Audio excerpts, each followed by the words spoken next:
আমরা এখন আছি হালুয়াঘাট সেই খাদ্য গোডাউনে আছি। এখানে এখন বুড়োর সিজন, এখানে এই বুড়োর সিজনে এখন গোডাউনে ধান নেওয়া হবে সরকারি যে নির্দেশনা আছে সেই নির্দেশনা অনুযায়ী।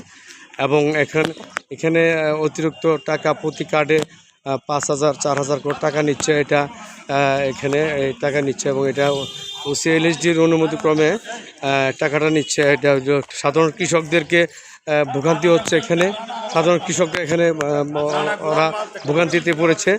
হ্যাঁ, আমরা এখন সাধারণ কৃষকদের এবং মতামত নিব। এই বিষয়টা কি ঘটনা আমরা জানতে চাই। সাধারণ কৃষকের আমরা মতামত নিব। আচ্ছা, কি বিষয়টা কি হিসেবে বলেন তো, কি হিসেবে আপনার নাম পরিচয়?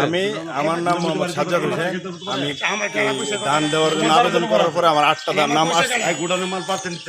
8টা নাম আসার পরে আমি এই ধান তাদেরকে দেখাইছি, ময়েশ্চার ঠিক আছে। ওনারা বলছে যে সেটা পুরো পরিষ্কার করে নিয়ে আসছি। লেবার সর্দার গনি মামা সে আমার নিজে বুদ্ধি দিতেছে। আচ্ছা, ও সাইডের যে খামালের ধানগুলো দিতে হয় এইগুলো একটু ভালো ধান দেয়, ভিতরে যেগুলো ধান ঢুকায় এরকম 2 নম্বরের বুদ্ধি আমার সরাসরি অফার করতেছে। 5-7 দিন করে আজকে সে সরাসরি বলতেছে পৌঁছলিটি টাকা খায়, তার মুখে বলতেছে ও টাকা দিতে হইব। কত করে টাকা চাচ্ছে আপনাদের কাছে? প্রতি কার্ডে 5,000 করে টাকা চাচ্ছে।